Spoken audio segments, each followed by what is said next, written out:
भ्रष्टाचार हाच शिष्टाचार बनला असून बांधकाम कामगार कल्याण मंडळ पूर्णपणे भ्रष्टाचाराच्या चिखलामध्ये अडकले असून खरा कामगार आजही उपाशी असून बोगस कामगार मात्र तुपाशी झाल्याने या सत्याविरुद्ध शिवसेनेचे महानगर प्रमुख विष्णू कारंपुरी महाराज यांनी प्रथम आवाज उठवला आणि या मंडळामध्ये मोठ्या प्रमाणात सुरू असलेल्या बेबंदशाहीस आळा घालण्यासाठी ब्रेक लावण्यासाठी प्रथम वाचा फोडली असून दलाल आणि सहाय्यक कामगार आयुक्त या दोघांनी मलई साठण्यासाठीच अभद्र युती केली असून या संपूर्ण भ्रष्टाचाराला सहाय्यक कामगार आयुक्त जबाबदार असल्याचा सणसणीत आरोप कामगार सेनेचे प्रदेशाध्यक्ष विष्णू कारंपुरी महाराज यांनी सडेतोडपणे केला आहे। यावेळी या भ्रष्टाचाराला आक्रमकपणे वाचा फोडताना विष्णू कारंपुरी महाराज म्हणाले। विष्णू कारंपुरी महाराज काय म्हणाले पहा। महाराष्ट्र शासन व कामगार कल्याण मंडळाच्या वतीने बांधकाम क्षेत्रातील कामगारांना आरोग्य, सुरक्षा, निवारा, कौटुंबिक, आर्थिक, सामाजिक अशा अनेक योजना लागू केल्या आहेत। त्यानुसार सोलापूर जिल्ह्यातील कामगारांना देखील सदरील योजना लागू आहे। कामगारांना सदर योजनेचा लाभ मिळवून देण्यासाठी शासनाच्या नियम व अटी या राहिल्या बाजूला पण साहित्य वाटप, ठेकेदार, इतर वेगवेगळे फायदे मिळवून घेण्यासाठी थेट सहाय्यक कामगार आयुक्त कार्यालयातूनच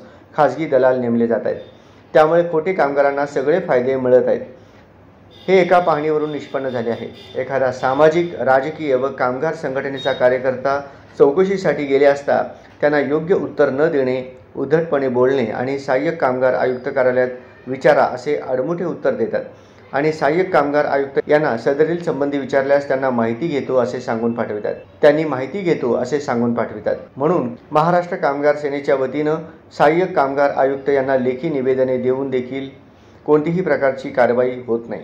यावरून बांधकाम कामगार योजनेत सुरू असलेला भ्रष्टाचार व बेबंदशाही यात सहाय्यक कामगार आयुक्तांचा थेट संबंध आहे असे स्पष्ट होते। याबाबत शिवसेना उद्धव बाळासाहेब ठाकरे पक्षप्रणित महाराष्ट्र कामगार सेनेच्या बैठकीत सहाय्यक कामगार आयुक्तांना घेराव घालण्याचा आंदोलन करण्याचा निर्णय घेतला आहे।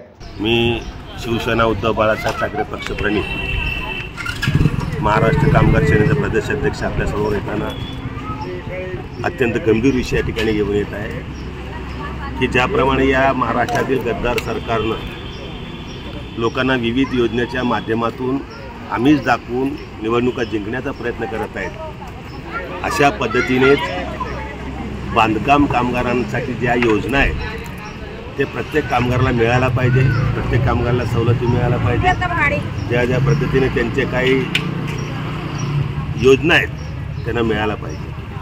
परंतु या ठिकाणी पाहता इथं जे ठेकेदार आहे, भांडी वाटप करणारा किंवा साहित्य वाटप करणारा किंवा त्यांचे काही असेल त्या ठेकेदाराचा पत्ता दिसत नाही आणि त्या ठेकेदाराचा प्रतिनिधी देखील नंबर त्यांचा देत नाहीत आणि ते ठेकेदार मनाला येईल तो तारीख ठरवून सगळ्या कामगारांना या ठिकाणी बोलवत असतो। मग कामगार त्यावेळेला कामधंदा सोडून किंवा घरदार सोडून, लेकरबाळांना सोडून या ठिकाणी रांगा लावतात।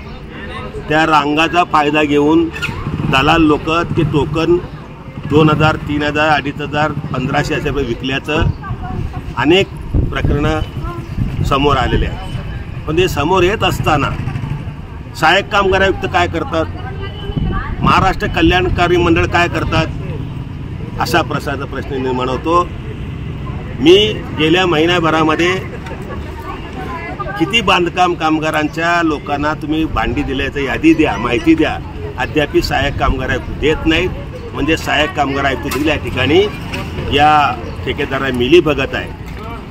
आमचा उद्देश एकच आहे, खरा बांधकाम कामगाराला मिळाला पाहिजे, खरा बांधकाम कामगाराला साहित्य मिळालं पाहिजे, ते सरकारचे फायदे मिळायला पाहिजे। अशा प्रकारच्या भूमिकेने आमचा लढा चालू आहे, कायदेशीर लढा।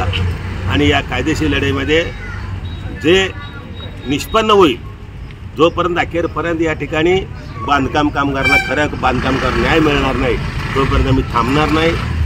त्यांनी माहिती देव न देव किंवा या ठिकाणी सहाय्यक कामगार आहेत, आयुक्त आहेत, त्याचबरोबर त्यांचे सहकारी आहेत, बांधकाम कामगारचे प्रमुख या ठिकाणी पवार साहेब आहेत, त्याचबरोबर कामगार मंत्री इतकं बेकार आहे, कामगार मंत्रीला काय चाललं, कुठं चाललं, काय नाही, कामगारांचं काय माहीत नाही, अशा कामगार मंत्र्याला ठेवलेलं आहे। एकूणच या गद्दार सरकार आणि हे खोके सरकार आणि भ्रष्टाचारी सरकार गरिबांच्या माध्यमातून देखील लुटालूट करत आहे। हे लूट कधी बी मी सहन करणार नाही आणि लुटालूट हे थांबल्याशिवाय स्वस्त बसणार नाही। आणि जोपर्यंत आमचा लढा या ठिकाणी खऱ्या बांधकाम कामगारांना या ठिकाणी न्याय मिळत नाही तोपर्यंत आम्ही गप बसणार नाही। म्हणजेच खरे बांधकाम कामगार उपाशी राहत आहेत आणि खोटे बांधकाम कामगार तुपाशी खात आहेत, अशाच प्रकारचा चाललेला आहे। जय हिंद, जय महाराष्ट्र।